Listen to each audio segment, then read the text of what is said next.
Hi gamers, this is Ken Dozier, aka Phantom Vortex on BoardGameGeek.com, and today's game overview features Citadels.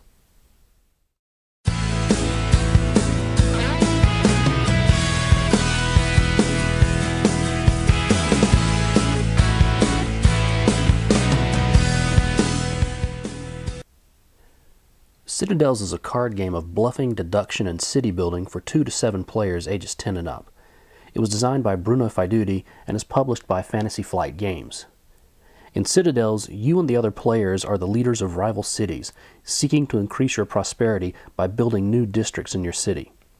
The game ends after one player builds 8 districts, and the players receive points based on what districts they have in their cities. The player with the most points wins. Here are the components of the game: character cards, district cards, gold tokens, and a crown token to indicate the king. So what triggers the end of the game? Well, when a player builds an 8th district, or a 7th if you're playing the shorter version, then the game is over. The players finish that round and the points are added up. A player who builds one of each of the 5 colors receives a 3-point token.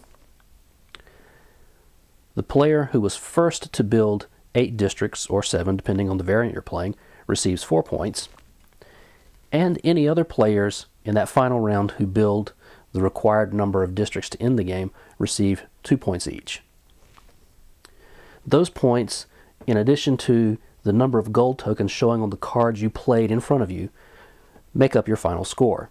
Highest score wins. So basically it's choose a character card, and then either take some gold or take some cards, and then build a district card. Doesn't sound too complicated, and you might think it sounds a little bland. Well, here's what spices it up. These character cards. Once the character cards have been chosen by the players, the player with the crown token will go through the list of characters 1 through 8, calling them out in order to take their turns. The assassin always goes first.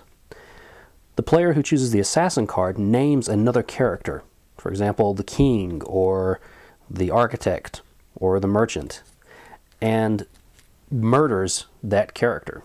Basically, he ends that person's turn. So if he chooses to murder the merchant, for example, when the merchant character is called, the player owning that card is not able to play a turn. So that's the assassin. Number 2 is the thief. The thief lets you steal gold from a particular player. Number 3, the magician. The magician lets you exchange cards. You can either exchange cards with another player, or you can discard cards and draw an equal number back into your hand. The king, in addition to receiving the crown token, he also receives 1 gold for each noble or yellow district in his city. The bishop, number 5, receives 1 gold for each religious or blue district in his city.